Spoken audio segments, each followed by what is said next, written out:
It's after he has sacrificed his sons.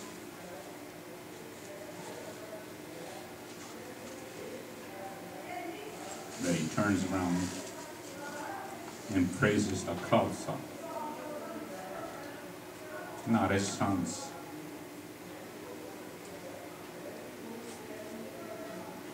Are we that Khalsa today?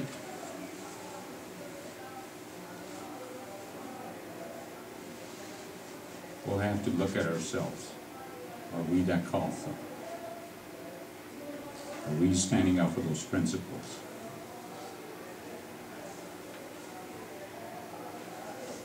If Guru Gobind Singh was to come here today and stand in front of us,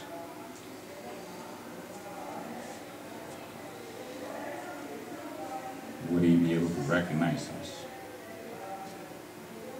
Just think about it. It's not that they took Shahidi that makes us sad. It is what we done with their Shahidi today. It makes us sad.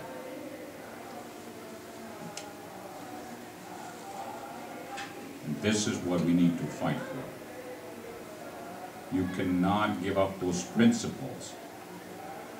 Just think about it. If Guru's own sons are willing to go out there and not even think twice to step out there, and history tells us that they were cut into pieces. Even when they were speared and stabbed, they didn't stop there. When they fell down, they were chopped into pieces by those Mughal rulers. Yet not even once Guruji complained about it. He turned around, he got on top of that gadi, and he thanked the Lord. Are we that strong today that we can claim ourselves? We can call ourselves Singhs and Kaurs, but we have no right to. A Singh is a lion, not because it's ferocious, because it's never afraid. Just think about that concept. Because it's never afraid. It's never afraid from anybody. It's never afraid to give up its own principles. And those principles are the Sikhism's principles. Yet we have certain individuals get up and they're willing to decimate, for political reasons, the principles of Sikhism.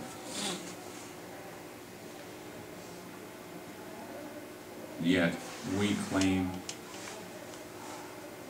or at least they claim, that they could be 60. You can't.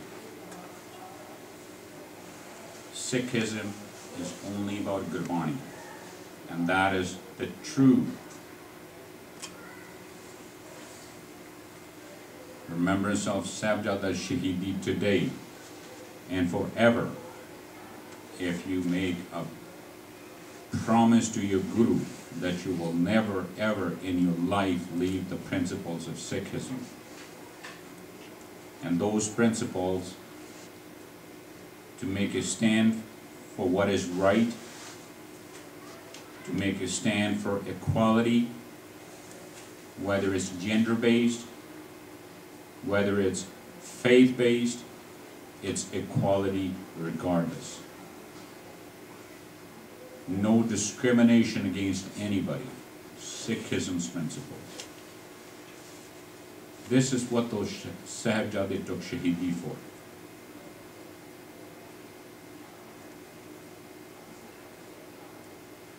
Nirvair. You're not to bear any ill feeling against anybody, despite those people being wrong. You have the right and the duty and the responsibility to correct the other individuals according to Gurbani's principles. But we don't have the right to hate them. Ek pita, ek sake hum barak. it is the same Father who sacrificed his sons,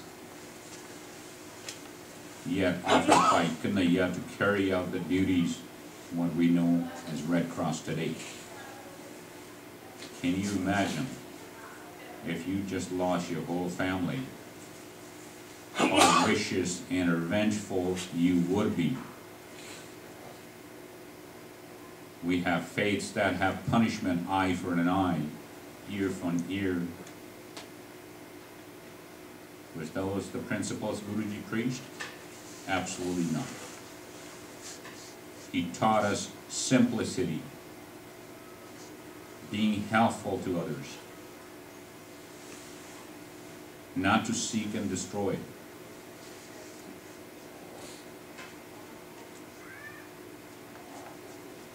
Just take some time once a year to reflect on this history, because it is the guiding light.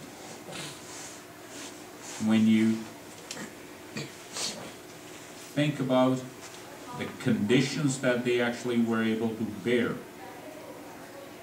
the environment they grew up in, and how they met their end, yet we remember them even now. We only bring out the names of the individuals that carried out those atrocities just for the sake of historical records. None is honored. You don't see any monuments built on Aurangzeb's grave at all.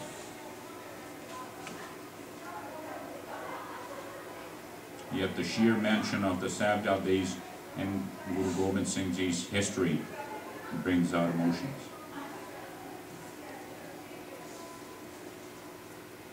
They were simple, but they were truthful.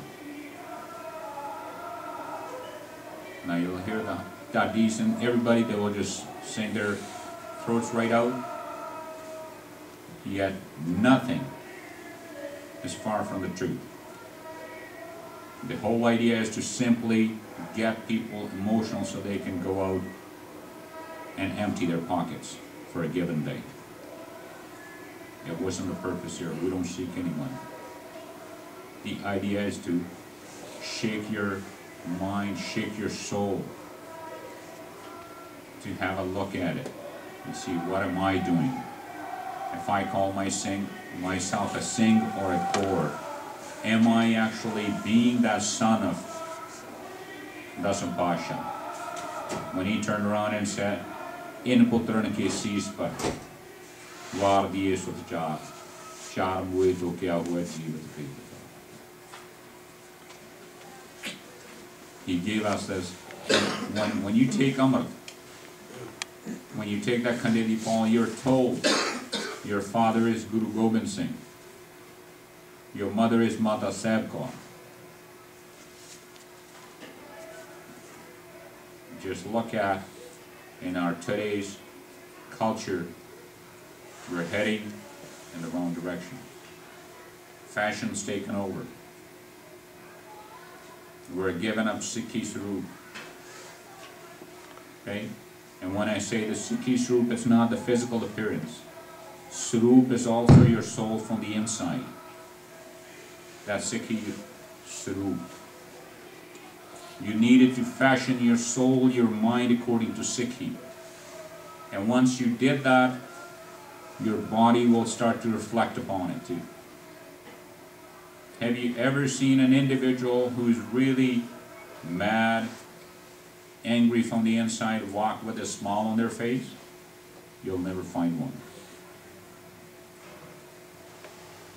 Why is that? Because it is what's on the inside is reflected off on your expressions.